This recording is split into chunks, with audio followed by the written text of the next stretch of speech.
موت سے ہلچل نہ ہے سیلاب سے اس میں خلل، اس کی فطرت کو ملا ہے ایک سکون لم یزل، دیکھنا یہ ہے مقام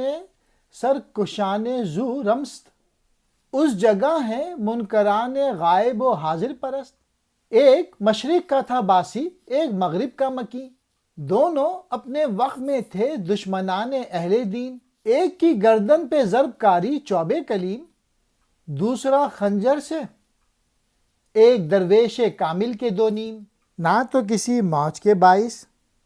اور نہ سیلاب سے اس میں کوئی خلل واقع ہو رہا تھا۔ اس کے مزاج میں لا فانی سکون تھا، یعنی اس میں نہ لہریں اٹھ رہی تھیں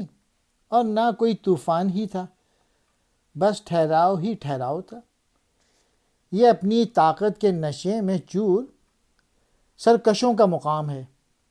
ان منکران خدا کا مقام جو صرف سامنے موجود چیزوں کے پرستار ہیں، خدا پر ان کا ایمان نہیں تھا، بس مادی دنیا میں کھوئے رہنا ان کا مسلک تھا۔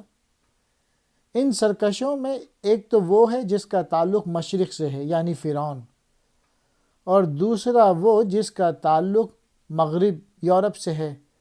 یعنی لارڈ کچس۔ یہ دونوں اپنی زندگی میں مردان حق سے برسر پیکار رہے۔ ان میں سے ایک تو وہ ہے جس کی گردن پر حضرت موسیٰ علیہ السلام کی لکڑی یعنی عصا مراد فرعون، اور دوسرا جو ایک درویش کی تلوار سے دو ٹکڑے ہوا یعنی لارڈس کچس۔ درویش سے مراد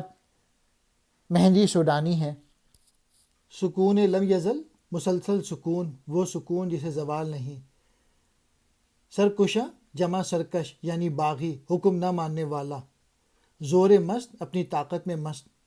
حاضر پرست، جو کچھ سامنے ہو اس کے پرستار، دو نیم دو ٹکڑے،